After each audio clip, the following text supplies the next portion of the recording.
The Certified Wealth Strategist presents Paying for Healthcare Reform. In the next few minutes, Clark Brown, a performance consultant to top-performing advisors and their firms, will share with you some valuable strategies and information that you can use right now with your clients. The Healthcare and Education Affordability Reconciliation Act of 2010, signed by President Obama on March 30, 2010, guarantees coverage to many who are currently uninsured and expands coverage to those whom it may have otherwise been denied due to pre-existing conditions or the onset of illness at a time when the coverage is most needed. Unfortunately, such benefits come with a price, and the price will be paid in large part by additional taxes. An estimated $438 billion imposed on high-income earners over the coming decade. To make matters worse, the impact of these additional taxes is exacerbated by the expiration of the Bush tax cuts of 2001 and 2003, which are sunset at the end of this year unless a contentious Congress enacts legislation to the contrary. It's always worth remembering that any change is a good reason to contact clients, revisit their situations, and discuss how the change is likely to affect them. Here are the highlights of the new legislation, along with key talking points. A major component of the new healthcare law is increased Medicare taxes. Beginning in 2013, there's an additional 0.9% Medicare tax on wages and self-employment income in excess of $200,000, $250,000 for joint filers.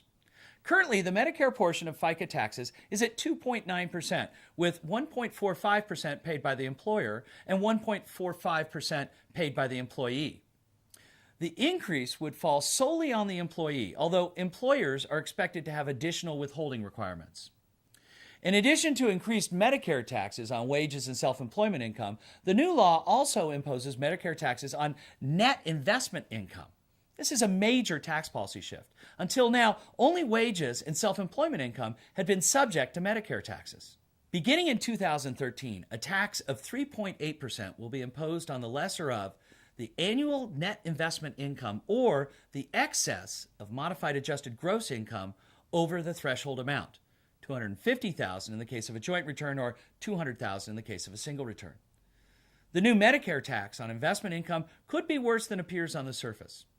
Currently, dividends are taxed at only 15%, but are set to be taxed at regular income tax rates after this year.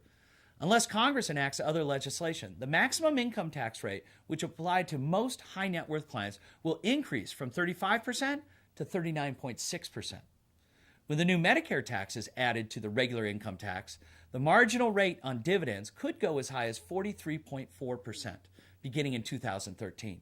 Furthermore, the current 15% rate on capital gains reverts to 20% in 2011. When the new Medicare tax on investment income is added in 2013, capital gains could be taxed at 23.8%. Although every client situation is different, here are some broad considerations. Clients with appreciated stocks may wish to sell in 2010 in order to take advantage of the currently low 15% capital gains tax rate. Clients who own residence, the sale of which would generate gain in excess of the current exclusion, $500,000 for married couples, $250,000 for individuals, should consider selling before rates go up. Clients receiving significant amounts of dividend income should consider repositioning to stocks with lower dividends and greater capital appreciation potential. Finally, keep in mind that the carried interest from the sale of underlying investments, typically allocable to fund managers or developers, which is currently taxed at the favorable capital gains rate, becomes subject to the 3.8% Medicare tax beginning in 2013. Also, U.S. investors and managers of hedge funds in which active trading of financial instruments or commodities is conducted will be subject to the 3.8% tax hike. On the other hand, note that the new tax does not apply to investment income from or the gain on the sale of a business in which the taxpayer is an active participant.